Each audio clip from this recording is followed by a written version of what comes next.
Mà rồi.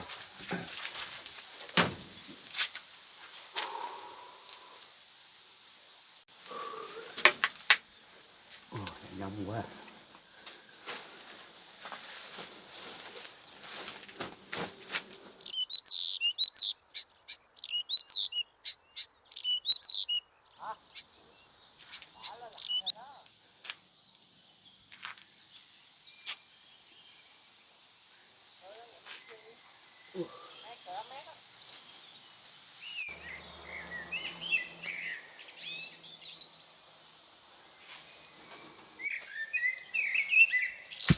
Kinh tế.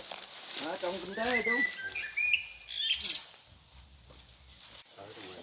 Đường mới hả? Thấy anh cũng khỏe rồi, con cái ổn định hết rồi. Ông của về cái Đó là không phải đấy, cứ theo cổ truyền. Cái hồi đó thì nếu mà anh nào có đầu óc anh dẫn nước về ngon lắm nhá. nước về không có đi nước dẫn, nhưng mà việc cái kinh tế không có. Dạ thì không hồi có đó thì kinh tế làm sao đúng mà rồi. đâu tới rồi quan giếng rồi được. Dạ. Cái hồi kia là cứ hút máy dầu đâu có đủ sức máy dầu nó hút. Cái hồi tụi cháu ngày này cứ vô đi làm công tác ra cứ đào mưa thủy lợi đậu làm cho có chuyện làm. Làm cho có việc làm thôi. Dạ. Chứ ông bà xưa đó Chứ có ra gì đâu. ông bà xưa là bậy làm vợ phong rồi đăng ký đi vô kinh tế. Đầu đó ai không có đất có đai đăng ký đi. Dạ, đúng rồi. Nhưng mà Quảng Nghĩa. Quảng Ngãi hả? Nhưng mà tôi xa gia đình thôi, tôi mới có 13 tuổi thôi. Vậy là chú gốc Quảng Ngãi, chú ở đâu? Tôi ở dưới sông Vệ. Sông Vệ, con cũng ở dưới sông Vệ đây. Tôi ở Quảng Ngãi. Còn năm nào con cũng về. Tại vì bây giờ nói chung là cũng chẳng còn ai người đó mà mùa mã ông bà cũng còn người đó thì cứ năm nào cũng về. Tôi cứ nghĩ là rồi 87 vậy còn khỏe quá. Cháu mới 6 tuổi, 6 tuổi rồi mà thấy ra đuối rồi đây. 87 rồi nè. Tôi nói thiệt, cuộc đời của tôi nó nên đó, bây giờ này nó cũng chưa có ổn định, con cái thì nó cũng ra riêng. Bây giờ con cái thì có, cũng coi như bây giờ tôi mua câu cả cha cả mẹ rồi mua câu vợ nữa. Một mình thôi bây giờ sống. Mình sắp xếp bữa nay ví dụ là thứ 6 đi.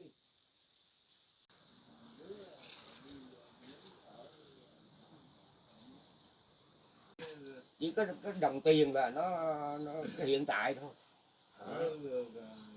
Ở ngoài vợ thì mới mất cỡ đúng 2 năm rồi. Con thì cũng cháu cũng 9 đứa rồi chứ. Con có vợ rồi á, thì ở gọi là mình kêu từ đường chứ không phải là từ đường, mà từ đường theo cái bản thân của mình hiện tại. Đó, đúng. Bữa đó mà ta kêu phải tập trung về là cái mọi công việc gác hết là phải tập trung về, chứ còn nói gì chứ giờ lớn. Mình đi đâu người ta thương mấy mình rất là dễ sống, cho nên Chú á, nếu mà con á mà tham á, bữa nay không phải đứa con đế dương lắm. Hồi con học kiểm lâm với Mai Thanh nữa ở Đô Mỹ Tô á, cái bà già Tô á. đời của mình á, cái đồng tiền hay bất cứ vật dụng gì á, mồ hôi mình đổ ra Của mình là của mình là nó mới tồn tại. Còn cái chuyện mà tham lam của người ta hay là bon chen của ta chỉ cái hiện tại thôi chú ạ. Bon chen của người ta rồi là chỉ tạm thời ở thôi. nhà đi chứ đừng nói. Còn bất cứ một cái công chuyện gì mà công sức của mình, mồ hôi. Tuổi già rồi thôi, bây giờ không phải cũng tám mấy rồi, cũng an phận tuổi già với con cháu mới cho rồi. Chứ còn suy nghĩ gì nữa chú. Nhưng mà không, tôi không có là đi tìm bon chen để kiếm đồng tiền hay là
Răng rít ở chết mẹ luôn.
mấy ngày rồi, mà chưa thấy tâm tích gì hết.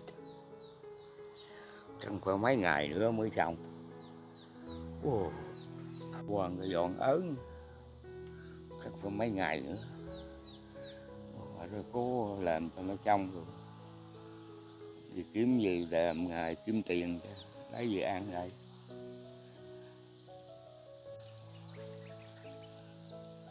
Cô Chí ở đây đau nữa mà thôi kệ, nó cứ làm được ngày đâu 2 ngày đó.